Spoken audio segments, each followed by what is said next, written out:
Peternakan sapi di Jepang terkenal di seluruh dunia berkat daging sapi Wagyu yang lembut dan bernilai tinggi. Namun, di balik popularitas Wagyu, Jepang juga memiliki industri lain yang tidak kalah menarik, yaitu proses peternakan sapi perah yang menghasilkan susu segar berkualitas tinggi. Dengan lahan luas yang terbatas, para peternak di Jepang mampu mengolah ternak secara efisien dan presisi, memadukan disiplin tradisional dengan teknologi modern.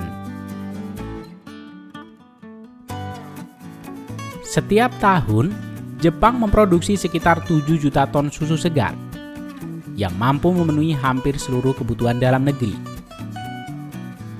Rata-rata satu ekor sapi perah di sini menghasilkan 25 hingga 30 liter susu per hari, setara lebih dari 10.000 gelas susu segar per tahun.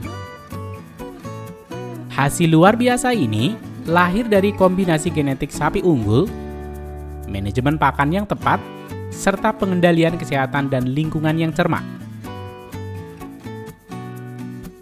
Dalam video kali ini, Rekayasa Teknologi akan mengajak kalian menyusuri setiap tahap peternakan sapi perah di Jepang, dari perawatan harian hingga proses pemerahan modern yang menjamin kualitas susu terbaik di Jepang.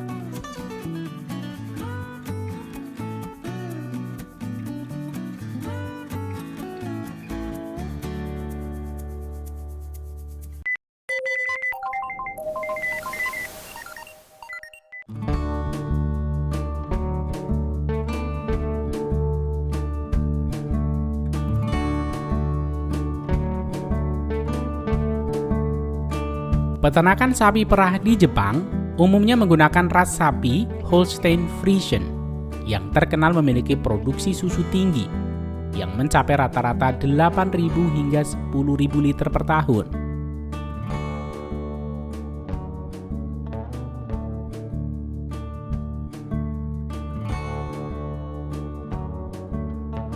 Pemilihan bibit dilakukan dengan seleksi ketat berdasarkan catatan keturunan, produktivitas susu, serta kondisi kesehatan.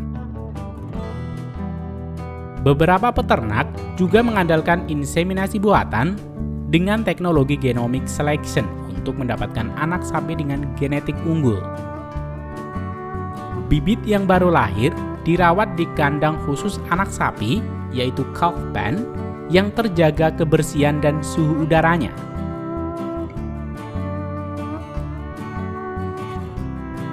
Sapi perah di Jepang umumnya mulai menghasilkan susu setelah melahirkan untuk pertama kali pada usia sekitar 24 hingga 30 bulan atau 2 hingga 2,5 tahun.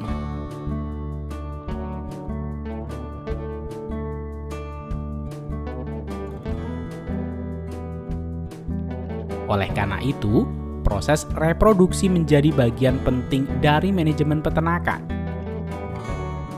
Setiap kelahiran diawasi ketat oleh peternak karena kondisi darurat dapat mengancam keselamatan induk dan anak sapi. Segera setelah lahir, anak sapi akan menyusu kolostrum, susu pertama yang kaya antibodi untuk memperkuat daya tahan tubuhnya. Setelah itu, sebagian besar produksi susu dialokasikan untuk konsumsi manusia. Sapi akan menghasilkan susu selama sekitar 300 hari. Kemudian kembali memasuki siklus reproduksi untuk mempertahankan produktivitas.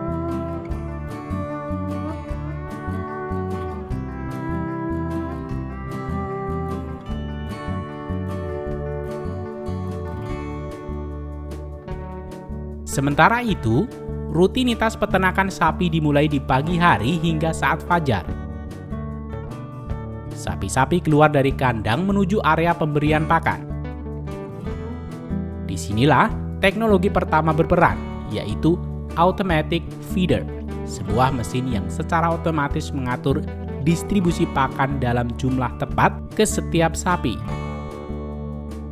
Pakan yang diberikan adalah campuran silage, yaitu fermentasi rumput atau jagung, dengan biji-bijian seperti jagung dan kedelai.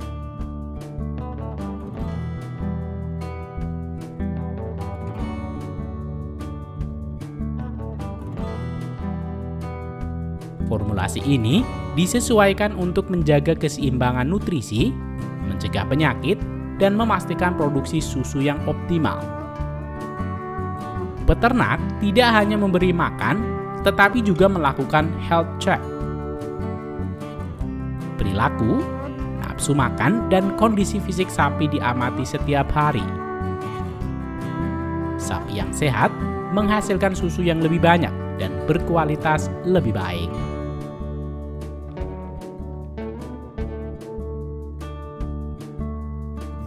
Pemerahan susu dilakukan 2 kali sehari pada pagi dan sore hari.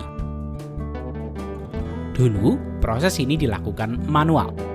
Tapi kini, Jepang banyak memanfaatkan mesin milker modern. Sebelum pemerahan dimulai, puting sapi dibersihkan dengan kain steril yang dibasahi larutan desinfektan. Langkah ini penting untuk mencegah kontaminasi bakteri. Mesin milker bekerja dengan tekanan lembut yang meniru hisapan anak sapi, sehingga nyaman bagi sapi dan efisien bagi peternak.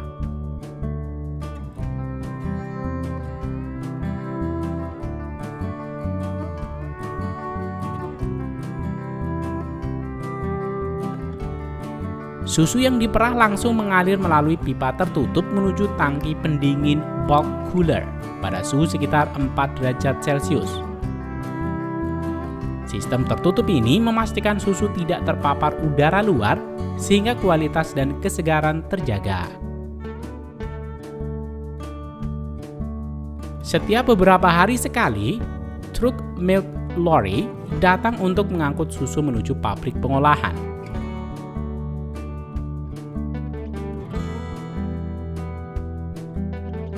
Setelah sampai di pabrik, susu akan dipasteurisasi, dikemas, dan didistribusikan ke seluruh Jepang.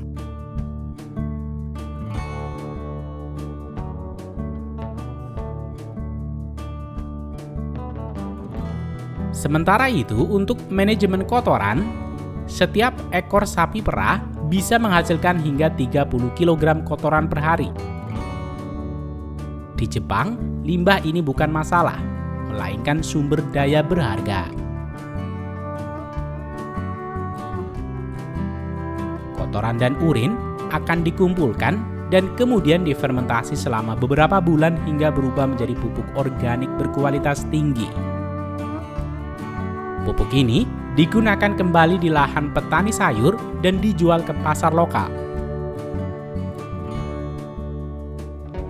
Pengolahan limbah seperti ini tidak hanya mengurangi dampak lingkungan, tetapi juga mendukung pertanian berkelanjutan.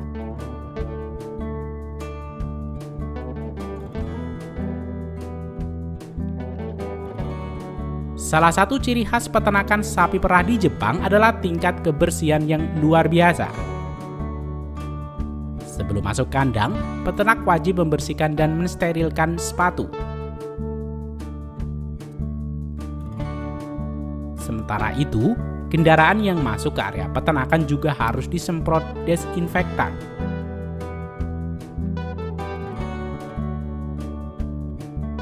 Peralatan pemerah juga dicuci dan disterilkan setiap kali selesai digunakan. Langkah-langkah seperti ini terbukti mampu mencegah penyebab penyakit seperti mastitis yang dapat menurunkan kualitas dan jumlah susu sapi.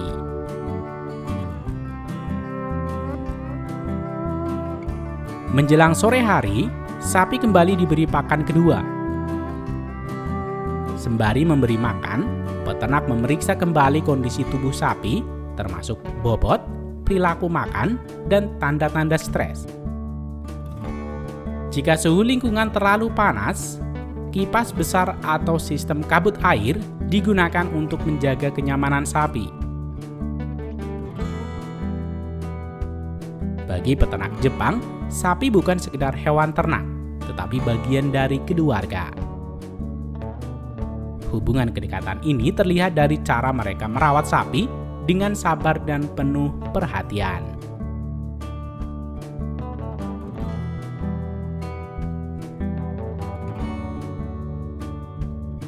Beginilah gambaran peternakan sapi perah di Jepang. Sebuah perpaduan antara tradisi, disiplin, dan teknologi modern. Dari pemberian pakan, pemerahan higienis, pengolahan limbah, hingga distribusi susu, setiap langkah dijalankan dengan presisi dan dedikasi. Susu yang sampai ke meja makan konsumen di Jepang adalah hasil kerja tanpa henti 365 hari setahun dari para peternak yang menjaga kesejahteraan hewan dan kualitas produk. Sebuah bukti bahwa inovasi dan kerja keras bisa berjalan beriringan untuk menghadirkan pangan terbaik bagi semua.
Berbicara tentang gurun pasir, Anda pasti juga berpikir tentang hewan yang satu ini.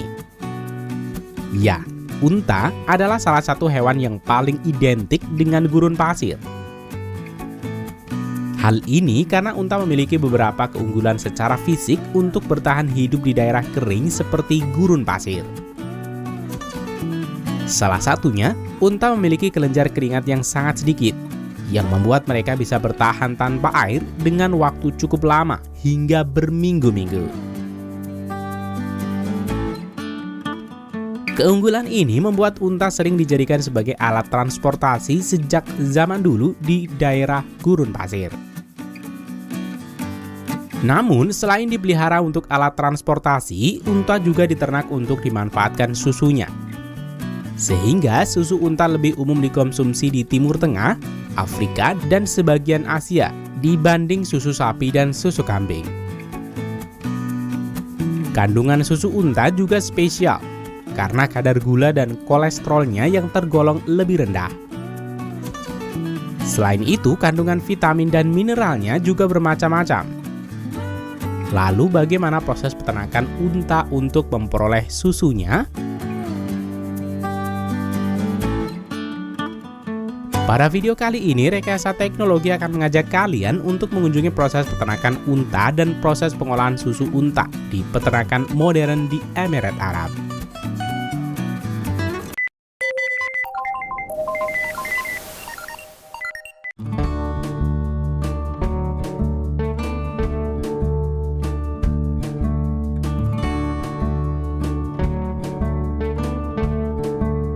United Emirates Arab adalah sebuah negara keamiran di Asia Barat.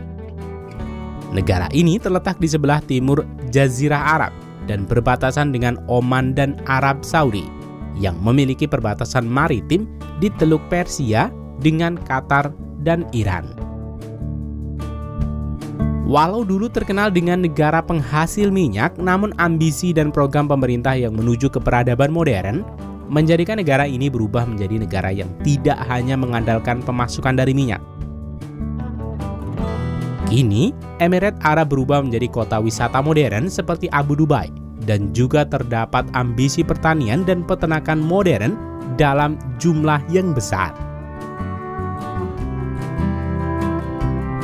Salah satu peternakan modern di United Emirates Arab adalah peternakan unta modern untuk keperluan produksi susu dan daging unta.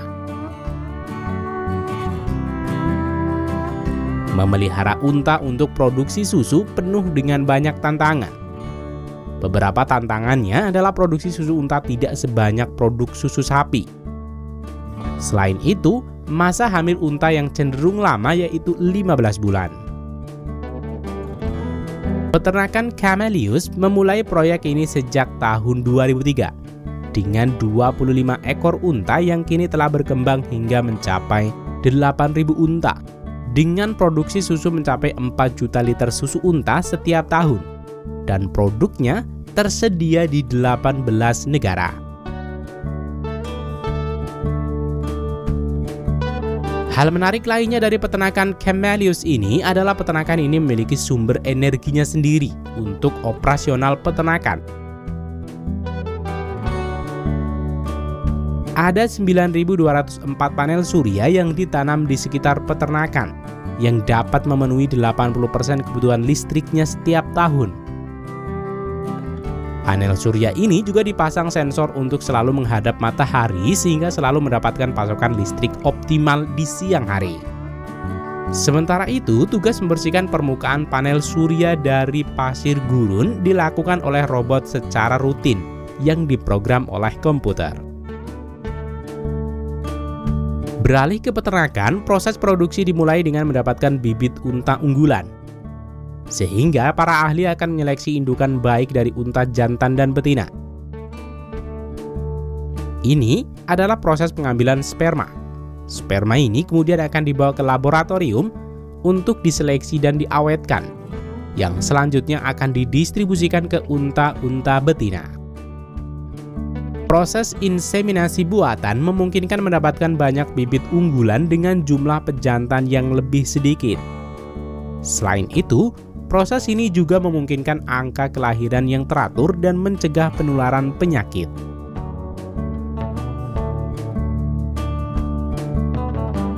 Setelah unta betina hamil, unta akan dipindahkan ke kandang khusus untuk mendapatkan perawatan intensif, baik dari segi makanan dan juga penjagaan.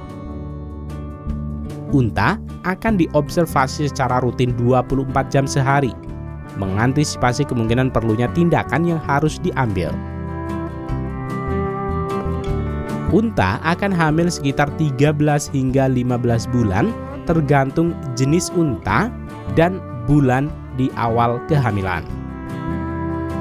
Setiap tahun, rata-rata peternakan ini dapat menghasilkan 336 ekor anak unta. Setelah unta melahirkan bayi mereka, pekerja akan memberikan waktu induk dan anaknya bersama, sehingga bayi akan disusui langsung oleh induknya hingga 2 bulan. Baru setelah itu, indukan akan dipindahkan ke kandang produksi untuk mengikuti program pemerahan susu dengan peralatan modern. Sementara itu, bayi-bayi unta akan tetap mendapatkan susu mereka dari sisa susu produksi yang tidak dipakai untuk konsumsi manusia. Umumnya, indukan unta akan menyusui hingga 2 tahun. Namun, dalam beberapa kasus, produksi susu dapat berhenti sebelum waktu maksimal mereka. Unta-unta ini juga akan dibersihkan atau dimandikan secara berkala untuk menjaga kebersihan dan kesehatan mereka. Sementara itu, bayi unta betina akan dibesarkan di peternakan ini hingga usia produksi mereka, yaitu sekitar 6 tahun. Setelah itu, mereka akan dipindahkan ke kandang unta dewasa. Sedangkan unta jantan akan dibesarkan hingga bobot ideal mereka untuk produksi daging unta. Unta betina yang sudah tidak produksi juga akan berakhir dengan daging unta. Setiap unta memiliki nomor tag mereka yang diikatkan pada leher mereka untuk mempermudah identifikasi dan perawatan medis jika diperlukan. Perlu kalian tahu, setiap hari satu unta dapat mengkonsumsi makanan berupa sereal dan juga rumput hingga 10 kg per hari. Sehingga dengan 8.000 unta yang dipelihara di peternakan Camelius harus menyediakan makanan setidaknya 80 ton per hari. Sumber makanan ini diperoleh dari budidaya modern di sekitar peternakan dan juga impor dari negara-negara lain. Untuk menjaga kesehatan dan meminimalisir penyakit pada unta, peternakan juga mengadakan program vaksin pada unta. Sementara itu, beralih ke ruang pemerahan susu, proses pemerahan susu di sini kebanyakan dilakukan dengan cara modern. Setiap 2 kali sehari, setiap indukan unta akan diarahkan masuk ke dalam barisan mesin pemerah susu. Kemudian, pekerja akan mengaplikasikan vakum penyedot pada susu unta dan memulai proses pengambilan susu unta. Proses pengambilan susu dilakukan pada pagi dan sore hari. Susu mentah dari sini kemudian akan dibawa ke ruang pengolahan susu dan pengemasan. Kemudian di ruang produksi, sebelum memulai proses pengolahan susu, sampel susu akan diambil dan dibawa ke laboratorium untuk menunggu hasil pemeriksaan. Setelah hasil pemeriksaan lab keluar dan tidak ada kontaminasi pada susu, maka proses pengolahan susu baru dapat dimulai. Proses pertama adalah proses pasteurisasi, yaitu proses pemanasan susu hingga mencapai 72 derajat Celcius untuk membunuh kuman dan bakteri yang mungkin terkandung dalam susu. Baru setelah proses pasteurisasi selesai, susu akan dibuat menjadi beberapa produk berbeda. Mulai dari susu segar dalam kemasan, susu bubuk, dan juga susu segar dengan berbagai tambahan rasa seperti saffron, kurma, coklat, dan juga stroberi. Selain itu, produk susu unta juga diolah menjadi sabun, sampo, yogurt, keju, dan juga mentega. Susu unta memiliki banyak keunggulan dibanding susu sapi dan kambing. Susu unta dapat menjadi susu alternatif bagi kalian yang alergi susu sapi atau intoleran terhadap laktosa. Susu unta juga dapat menjadi solusi untuk penderita diabetes karena dapat menurunkan kadar gula dan juga meningkatkan sensitivitas insulin dan meningkatkan sistem kekebalan tubuh. Akan tetapi, susu unta Camelius memiliki harga yang relatif mahal. Untuk setiap 1 liter susu unta dibanderol dengan harga $30 atau setara Rp449.000. Sementara susu sapi hanya dibanderol 18 hingga 22.000 per liter. Harga mahal ini dipengaruhi oleh banyak hal. Salah satunya adalah unta tidak dapat menghasilkan susu lebih banyak dibanding sapi. Satu sapi betina dapat menghasilkan susu hingga 50 liter per hari.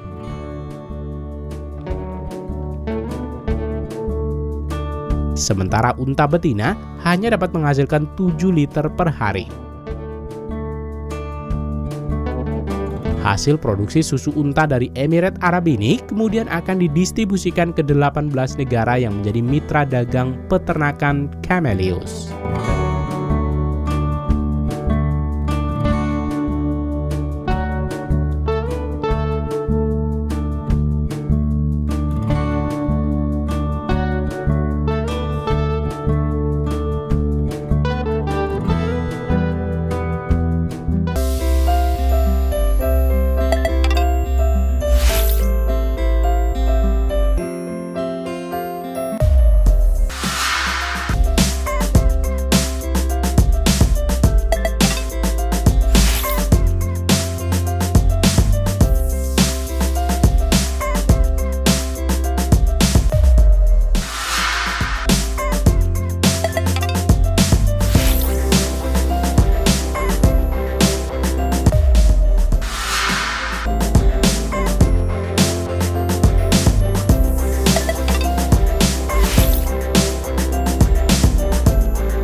Berbicara tentang produk susu sapi, pasti Anda akan segera terbayang dengan sapi Holstein yang memiliki ciri fisik mudah dikenali dengan kulit berwarna putih dengan bercak hitam atau belang yang tersebar di seluruh tubuhnya.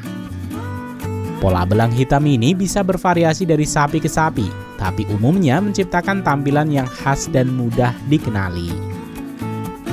Hal ini berkorelasi dengan keunggulan dari ras sapi Holstein, yang mana sapi Holstein dikenal karena memiliki potensi produksi susu yang tinggi. Mereka seringkali mampu menghasilkan jumlah susu yang lebih banyak dibanding dengan beberapa ras sapi lainnya. Susu dari sapi Holstein ini juga seringkali memiliki kandungan lemak yang lebih rendah dibanding dengan beberapa jenis sapi lainnya. Meskipun ini mungkin bukan keunggulan utama dalam semua konteks, beberapa produsen susu dan konsumen mungkin mencari susu dengan kandungan lemak yang lebih rendah untuk pola hidup sehat. Pada video kali ini, Rekayasa Teknologi akan mengajak kalian untuk melihat proses peternakan sapi Holstein di Amerika yang umumnya dikelola oleh keluarga.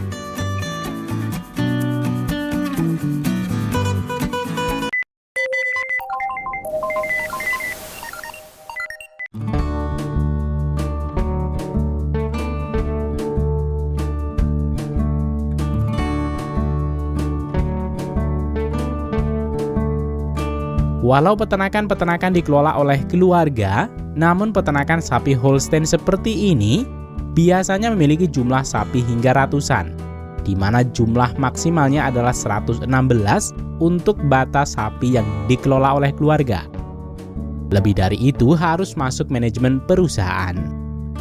Dan seperti yang Anda lihat, semua sapi ini adalah sapi Holstein yang dipelihara untuk produk susu mereka. Pada video kali ini kita akan mengambil sampel dari beberapa peternakan keluarga dan juga peternakan skala besar yang dapat memelihara sapi hingga jumlah ribuan. Seperti halnya sapi-sapi lainnya, sapi Holstein akan mulai memproduksi susu untuk pertama kali di umur 2 tahun setelah melewati masa kehamilan 9 bulan. Fase ini disebut dengan laktasi pertama, di mana sapi Holstein dapat memproduksi susu dalam jumlah yang signifikan untuk digunakan dalam produksi susu komersial. Sementara itu, anak sapi Holstein yang baru dilahirkan akan diberikan kesempatan menyusui induknya pertama kali dan terakhir sebelum mereka akhirnya dipisahkan. Susu pertama dari induknya adalah susu terbaik yang mengandung banyak kolostrum untuk menjaga kesehatannya. Setelah mendapatkan susu kolostrum pertamanya, anak sapi akan dibawa ke truk oleh pekerja yang selanjutnya akan dibawa menuju kandang perawatan bayi sapi selama 2 bulan dalam kandang-kandang yang terpisah. Anak-anak sapi ini akan diberi ID tag pada telinga mereka untuk mencatat riwayat kesehatan dan silsilah biologis. Mereka akan ditempatkan dalam satu kandang kecil secara individu seperti ini untuk 20 hari ke depan. Pekerja akan memberikan susu dengan botol-botol khusus 3 kali sehari.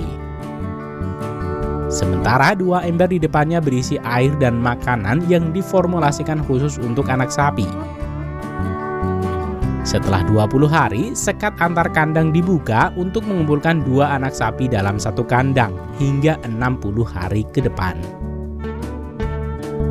Dan setelah anak sapi memiliki umur 50 hari, anak sapi ini akan mulai disapih secara bertahap dengan mengurangi jatah susu mereka. Setelah anak sapi berumur sekitar 2 bulan, anak sapi akan dikeluarkan dari kandang perawatan bayi dan dipindahkan ke kandang baru mereka, tempat kandang sapi muda. Kandang sapi muda biasanya diisi sapi antara 10 hingga 20 ekor sapi. Mereka akan berada di sini hingga mereka mencapai usia produktif mereka untuk menggantikan sapi-sapi yang sudah tidak produktif. Setelah sapi berumur 12 sampai 13 bulan, mereka siap untuk dikawinkan. Proses perkawinan ini dilakukan dengan proses inseminasi buatan. Hal ini dilakukan untuk meningkatkan genetik meminimalisir penyebaran penyakit, dan juga untuk menghemat biaya dan waktu yang diperlukan dalam proses transportasi. Setelah proses inseminasi, mereka akan mengandung selama 9 bulan, sehingga mereka akan mulai menghasilkan susu setelah berumur 2 tahun atau setelah mereka melahirkan. Setelah melahirkan, anak sapi dipindahkan dan induk sapi akan mulai program produksi susu mereka bersama sapi indukan lainnya.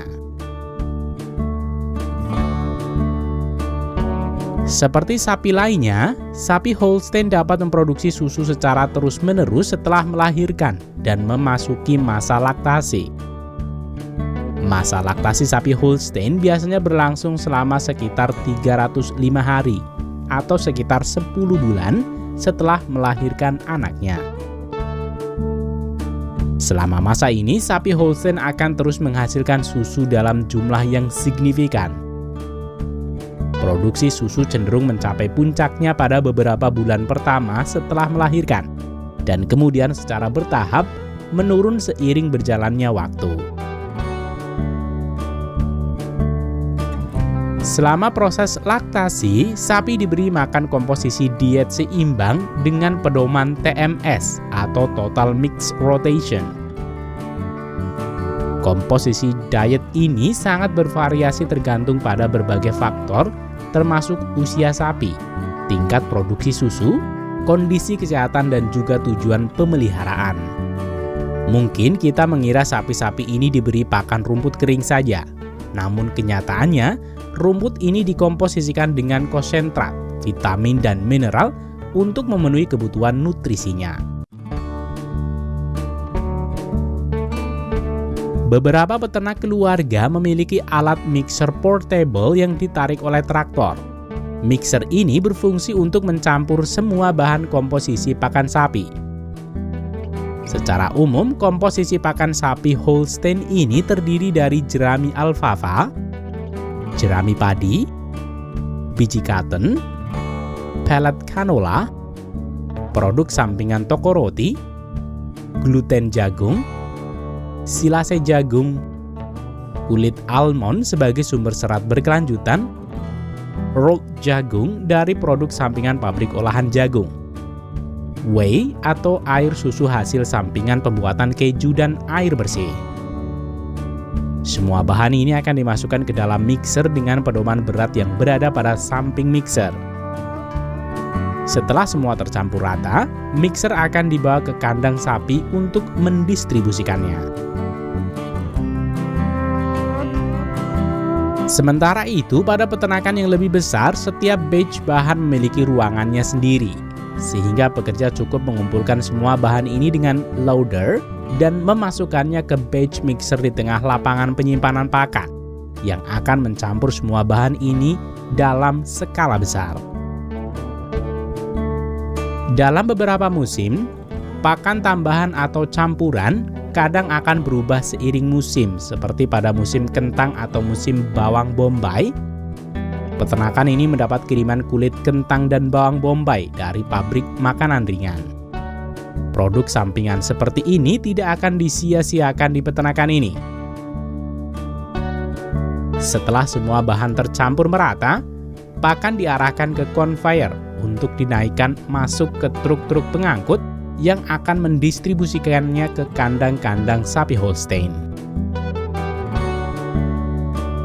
Salah satu fasilitas unik yang pasti ada di peternakan sapi Holstein di Amerika adalah benda berwarna kuning ini. Ini adalah cow brush atau sikat sapi. Beberapa alat ini dapat berputar secara otomatis, sebagian lainnya tidak. Alat ini berfungsi untuk penghilang gatal pada sapi dan juga relaksasi untuk pijatan dan pembersihan kulit sapi. Khusus untuk fasilitas ini tidak disediakan sebanyak jumlah sapi, namun hanya disediakan bagi sapi-sapi yang merasa perlu menggunakan fasilitas ini. Sementara itu, untuk manajemen kotoran sapi, kandang akan disemprot secara teratur dan kotoran akan didorong dengan besi yang ditarik oleh rantai untuk membawanya ke saluran drainase. Saluran ini menuju kepada drum besar berputar yang akan memanaskan kotoran sapi untuk memisahkan air dari bagian padatnya. Hasil dari proses ini adalah air daur ulang dan juga kotoran kering yang sudah bersih dari bakteri jahat yang dapat digunakan sebagai bahan kompos maupun untuk digunakan ulang sebagai alas empuk untuk kandang sapi. Air daur ulang dialirkan di sekitar kandang untuk membersihkan sapi ketika keluar dan masuk atau saat beraktivitas, dan juga saat sapi ini pindah ke ruangan pemerahan susu. Sapi Holstein dapat diperah secara rutin 2 hingga 3 kali sehari. Praktik pemeliharaan sapi modern biasanya melibatkan 2 kali pemerahan utama yang dilakukan pada pagi dan sore hari. Beberapa peternakan juga melakukan pemerahan tambahan pada siang hari, pada saat sapi-sapi ini memiliki produksi susu yang berlebih. Pada pagi dan sore hari, sapi-sapi ini akan digiring keluar kandang dan antri dalam barisan untuk memasuki ruang parol pemerahan susu sapi. Setiap satu parol putaran pemerahan sapi seperti ini dapat menampung hingga 50 ekor sapi sekaligus. Setelah sapi-sapi ini memasuki skat pemerahan, pekerja akan membersihkan kaki dan susu sapi, baru selanjutnya memasang alat pemerahan susu. Dengan daya hisap yang sesuai, pemerahan ini dapat berlangsung efektif sehingga setiap sapi hanya memerlukan waktu 10 menit di mesin pemerahan ini. Produktivitas susu selalu dipantau untuk mengkorelasikan dengan kesehatan sapi. Setelah pemerahan susu selesai, sapi-sapi ini dapat kembali ke kandang mereka untuk makan dan bersantai atau melakukan apapun yang mereka suka. Setiap harinya, 1 ekor sapi dapat menghasilkan 600 liter susu sapi. Proses pemerahan sapi dapat berbeda-beda tergantung teknologi yang digunakan, namun secara umum mereka bekerja dengan prinsip yang sama. Salah satu teknologi yang terbaru adalah pemasangan robot pemerahan sapi, di mana pemerahan ini dilakukan kapanpun sesuai dengan kebutuhan sapi. Ketika sapi merasa perlu pemerahan, mereka akan memasuki alat ini dan robot akan mengidentifikasi sapi dan melakukan prosedur pembersihan dan pemerahan susu.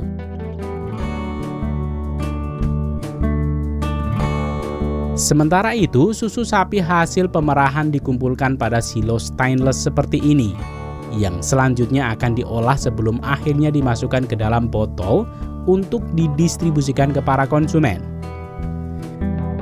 Langkah pertama pengolahan susu adalah pengujian susu untuk memastikan susu tersebut aman dan tidak mengandung sesuatu yang tidak seharusnya ada. Langkah berikutnya adalah proses pasteurisasi. Pasteurisasi adalah proses memanaskan susu hingga suhu sekitar 63 derajat Celcius dan dipertahankan pada suhu tersebut selama setidaknya 30 menit sebelum akhirnya didinginkan. Proses ini terbukti efektif dalam membunuh sebagian besar mikroorganisme patogen yang mungkin ada dalam susu, seperti bakteri Salmonella, E. coli, Campylobacter, tanpa mengubah rasa atau nutrisi yang signifikan. Setelah pasteurisasi selesai, susu disimpan dalam tangki, lalu menunggu gilirannya untuk dibotolkan. Beberapa produk susu keluarga biasanya menggunakan botol kaca untuk produk susu mereka. Hal ini karena wadah botol kaca dapat digunakan kembali untuk produk berikutnya, sehingga lebih ramah lingkungan pada skala yang lebih kecil.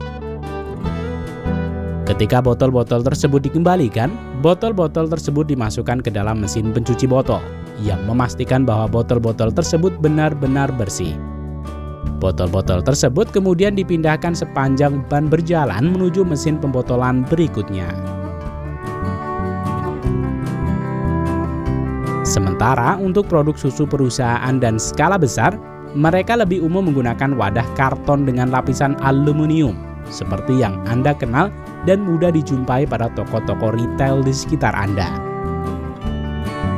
Dari sinilah produk susu dalam kemasan siap untuk didistribusikan ke para pelanggan dan konsumen produk dairy milk atau susu segar.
Selain susu sapi, salah satu jenis susu yang sering dikonsumsi adalah susu kambing.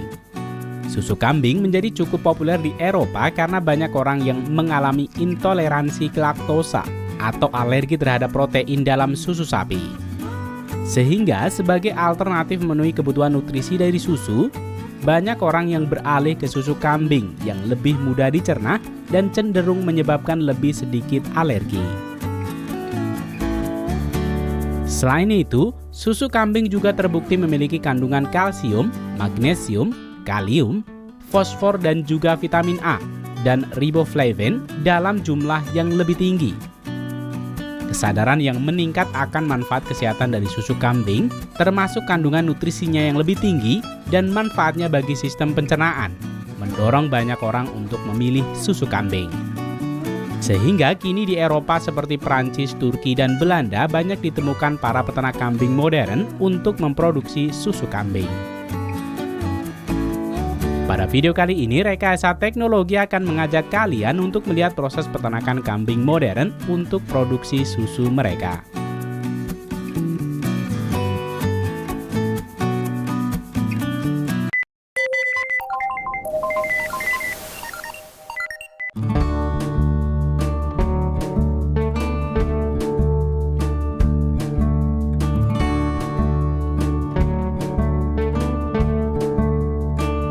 Meningkatnya produsen susu kambing membuat peningkatan ketersediaan dan variasi produk olahan susu kambing di pasaran. Susu kambing dapat diolah menjadi berbagai produk turunan yang memiliki nilai gizi yang tinggi dan kelezatan yang unik. Beberapa produk olahan susu kambing yang ada di pasaran adalah keju, yogurt, es krim, serta sabun dan produk perawatan kulit. Produk-produk ini disambut baik di pasar Eropa dan menarik lebih banyak konsumen. Hampir semua jenis kambing dapat menghasilkan susu, namun tidak semua kambing dapat diternak untuk produksi susu mereka, karena beberapa kambing memiliki produksi susu yang rendah dibanding jenis lainnya. Salah satu jenis kambing untuk pemerahan susu yang terkenal di Indonesia adalah kambing jenis Etawa, dengan ciri fisik bobot yang berat mencapai 63 kg untuk betina. Kambing Etawa mampu menghasilkan susu hingga 3 liter per hari. Sementara peternakan kambing modern di Eropa yang merawat kambing untuk produksi susu mereka, kebanyakan akan memelihara kambing jenis Saanen. Kambing Saanen adalah kambing yang berasal dari Swiss dan dikenal sebagai salah satu kambing dengan produksi susu yang melimpah. Mereka memiliki warna bulu putih atau krem dan dikenal karena sifatnya yang jinak dan mudah diatur. Produksi susu mereka cukup tinggi, rata-rata produksi susu mereka adalah 3 hingga 4 liter per hari. Peternakan kambing modern untuk pemerahan susu di luar negeri menerapkan berbagai praktik inovatif untuk memastikan kesehatan dan produktivitas kambing, serta menghasilkan susu yang berkualitas. Perjalanan panjang peternakan kambing ini dimulai dari desain dan pembangunan kandang. Kandang-kandang ini terletak jauh dari pemukiman dan memiliki padang rumput yang luas di sekitar kandang untuk jaminan pakan kambing. Kandang ini dirancang dengan mempertimbangkan ventilasi yang baik, aksesibilitas yang mudah untuk pembersihan dan perawatan, serta area yang cukup untuk pergerakan kambing. Kebanyakan kandang ini dilengkapi dengan peralatan modern seperti sistem pemerahan otomatis, tempat pakan dan minum otomatis, dan sistem pembuangan kotoran. Desain kandang modern dibagi atas 2 garis besar. Pertama, kandang dengan lahan yang luas akan menerapkan tempat makanan pada tengah kandang dan juga sebagai akses mesin pakan dan mesin pembersih masuk.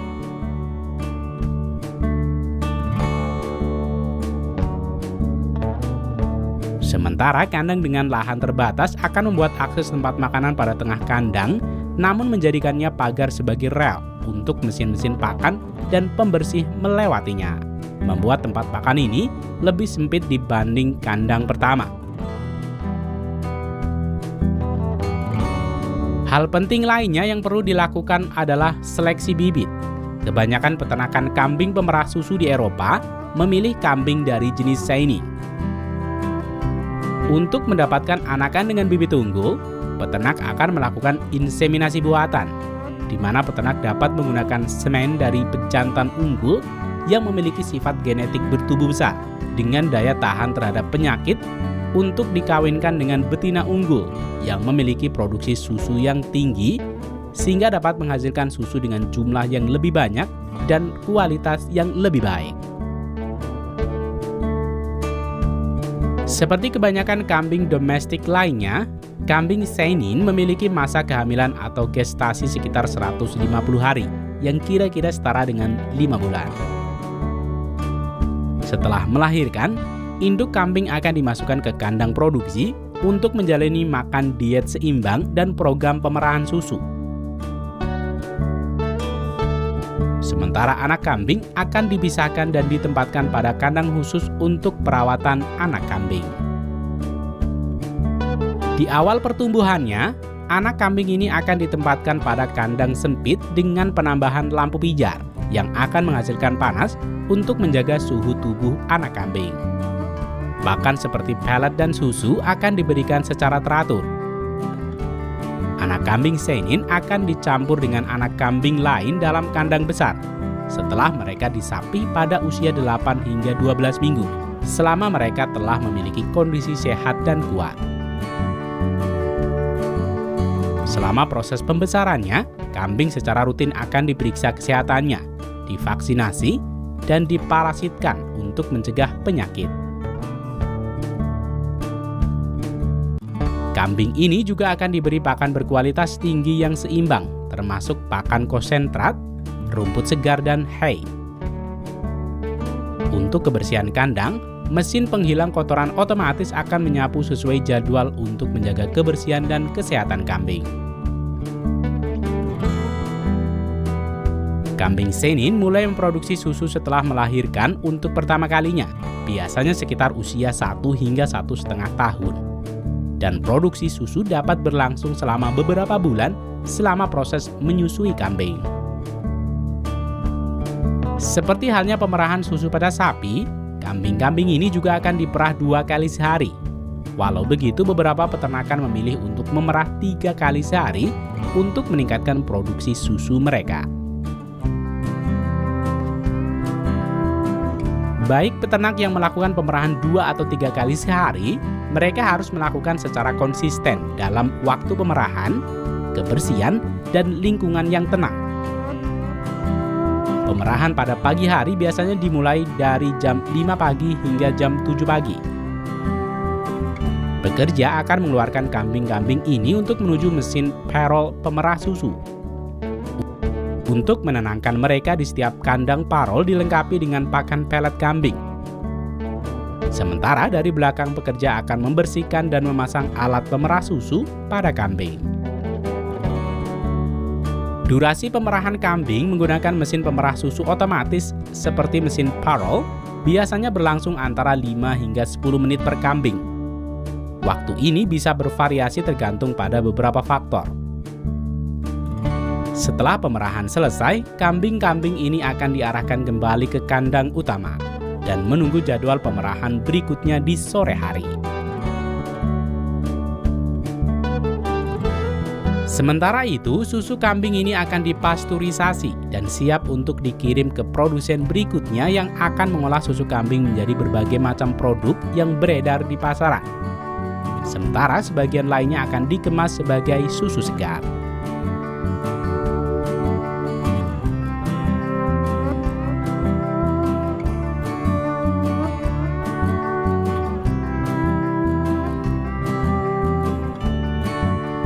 Untuk kambing sebanyak ini, apakah kamu penasaran bagaimana peternak ini mencari rumput?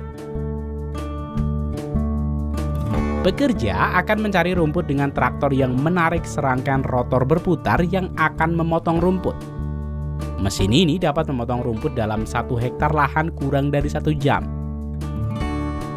Rumput segar merupakan komponen penting dalam pakan ternak kambing perah karena kandungan nutrisinya yang tinggi, manfaatnya untuk kesehatan pencernaan, kontribusinya terhadap produksi susu yang optimal, dan berbagai keuntungan ekonomi dan kesejahteraan hewan. Selanjutnya, rumput ini akan dimuat dalam bak yang ditarik oleh traktor dan kemudian disebar di antara barisan kandang kambing sanin.